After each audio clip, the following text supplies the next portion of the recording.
హర్యానాలో ఒకటి జరిగింది. అక్కడ ఏమైంది, ఒక రిటైర్డ్ కెప్టెన్, మిలిటరీ కెప్టెన్, ఆయన భార్య, ఆయన ఇద్దరే ఉంటారు అక్కడ హర్యానాలో.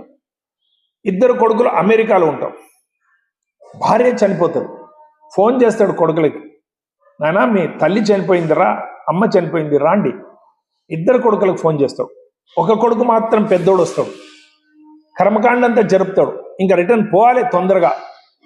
నాయనా నేను ఎల్లుండి పోతున్నా, నా టికెట్ అయింది. సరే నాయనా పోయిరా.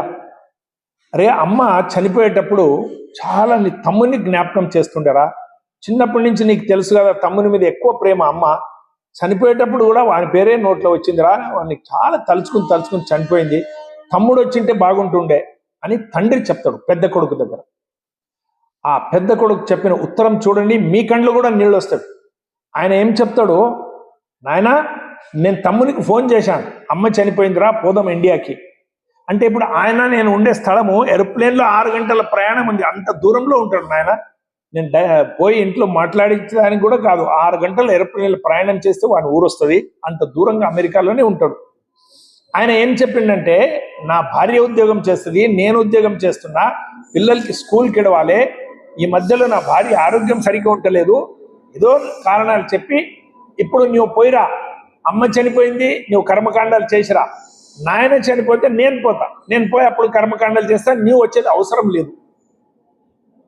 తండ్రి కంట్లో నీళ్ళు వచ్చింది, లోపల పోయి ఏడ్చిండు. తర్వాత ఆ రోజు ఒక కాగితం తీసుకుని దాంట్లో ఒక నోట్ రాసిండు, నాయన నీవు వెళ్ళిపో పర్వాలేదు కానీ ఒక పని చేసిపో, నా కర్మకాండ కూడా నీవే చెయ్యి, తమ్ముడు మళ్ళీ నేను చనిపోయినప్పుడు అంత దూరం నుంచి అమెరికా నుంచి వచ్చి కర్మకాండాలు చేసేది అవసరం లేదు నాయన అని రివాల్వర్ నుంచి గోలీ కొట్టుకొని చనిపోయిండు ఆ కెప్టెన్. లెటర్ రాసిపోయిండు. ఇది జీ న్యూస్లో వచ్చింది, ఇంటర్నెట్లో కొడితే ఈ ఘటన దొరుకుతుంది. చూడండి, అమెరికాలో ఒకసారి పోయి ఉండిపోతే వాళ్ళకి స్వర్గం.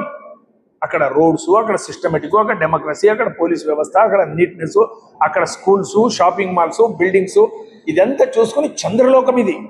ఇంకా మాకు ఇండియాకి వచ్చేది అవసరం లేదు.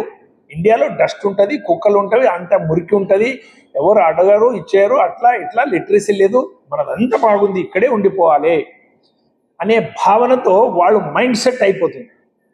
పైసలు 1 కోటి 2 కోట్లు 4 కోట్లు 10 కోట్లు, పైసలు. ఇక్కడ ఉన్న మానవీయత, ఇక్కడున్న ధర్మము, ఇక్కడున్న అంతఃకరణము, ఇక్కడున్న ఆత్మీయత, ప్రేమ, తల్లిదండ్రులు మనం పెద్దగా చేసి ఇంతవరకు మమ్మల్ని చేసినారు, వృద్ధాప్యంలో వాళ్ళ పక్కన ఉండి కొన్ని రోజులు ఉండదామనే భావన పోతుంది. ఇది చాలా దుర్భాగ్యం. మమ్మల్ని ఇంత చిన్నప్పటి నుంచి పెద్దగా చేసిన తల్లిదండ్రులకు మేము చూడకుంటే వృద్ధాప్యంలో మేము ఇంత గడిచి ఇంత పైసలు సంపాదించి ఏం లాభం లేదు.